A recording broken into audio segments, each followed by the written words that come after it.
Hi everybody, I'm here today to talk to you some more about seance science. This is part 2. I did part 1 yesterday, and there's actually going to be a part 3 because there is just like so much stuff that I want to tell you guys. It's really so interesting to me learning about like this side of the seances. Today we're going to talk about Thomas Edison and Sir Oliver Lodge. It's kind of exciting. So most people know who Thomas Edison is, but I don't know if most people know that he was very involved in studying mediums and telepathy and spiritualism. He was a self-described agnostic. So in my opinion, this is probably the most unbiased approach to take. He said he had no idea what happens when we die, but he wanted to find out. So that's why he did this. And at one point he said that he was going to invent a machine that would measure people's life units that were scattered throughout the universe after they died. So essentially the belief was when you die, your soul essence, your spirit energy goes somewhere. And they did a ton of experimentation with this. They weighed people at the time of their death to see if their weight dropped when the soul left the body. They tried to figure out where in the body the soul was. And they tried to measure people's spirit energy as it left the body when they died. This was something that he found interesting, and he wanted to look into some more.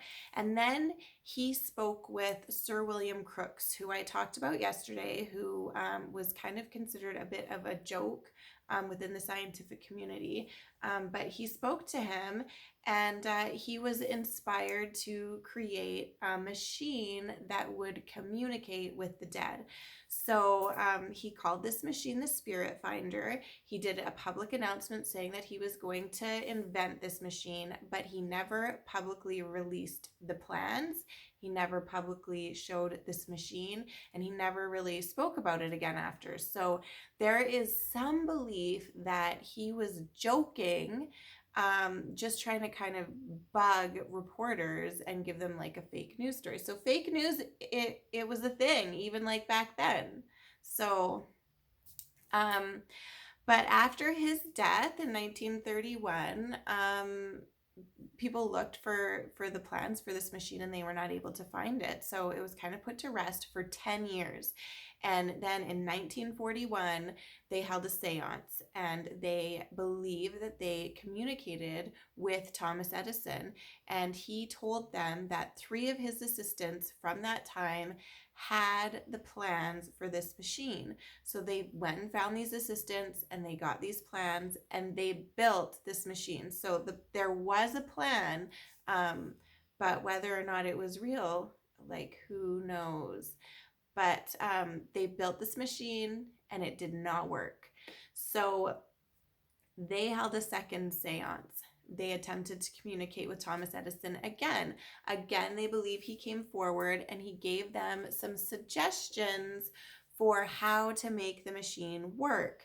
Now, J. Gilbert Wright was at this second seance, and he was an inventor, and he heard what happened, and he decided that it was going to be his mission to get this machine to work. And he worked on this until 1959, when he died, and he was never able to get the machine to work. So he was never able to communicate with spirit, which is kind of sad. But to this day, nobody really knows if it was all a joke that Thomas Edison was kind of playing, or if it was a real thing, and were they really communicating with Thomas Edison? Did he give them like fake plans? Was this like some kind of spiritual joke? I don't know. So it's all very, very interesting.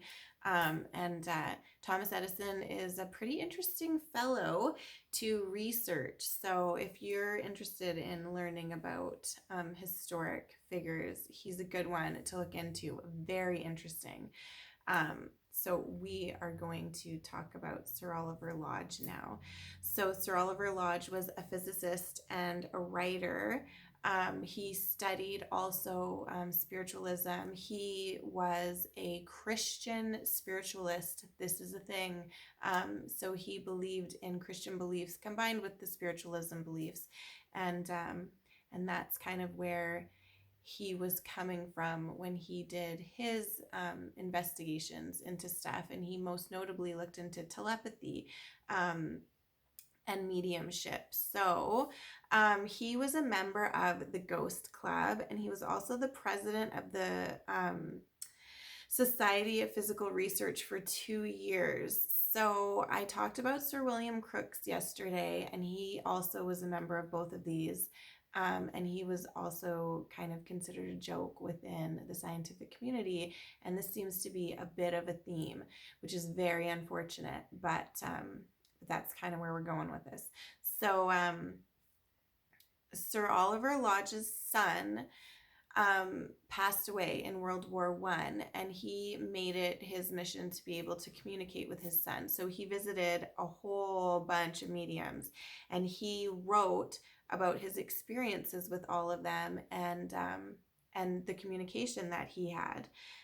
He was also friends with Arthur Conan Doyle, who wrote the Sherlock Holmes mysteries, and he was a very outspoken spiritualist. So potentially this is kind of where some of Lodge's ideas came from.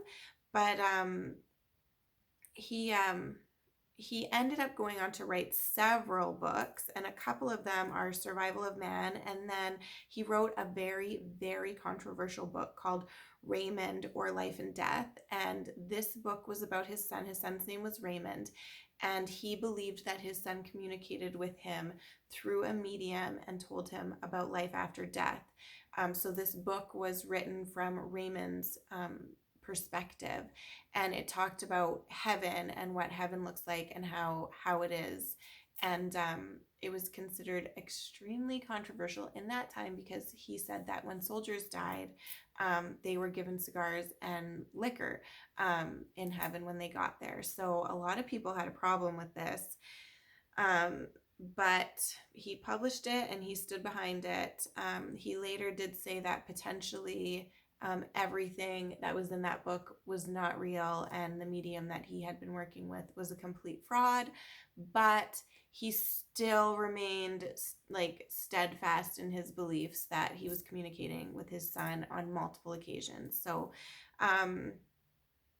yeah, it's kind of interesting that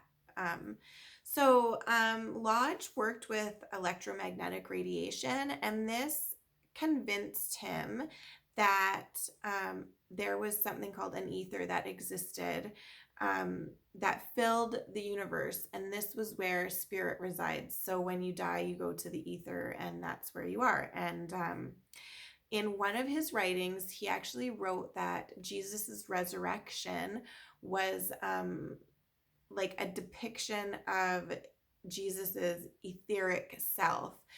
So obviously this wasn't a really well liked idea, but that was kind of where his thought process was when he combined his spiritual beliefs with his Christian beliefs and then his scientific background. This is what it led to. So it's all really interesting, and it sounds a little bit crazy now, but back then it was like, I guess, kind of a common belief. So eventually his theory on the ether was undermined by the theory of relativity. So people didn't believe it anymore.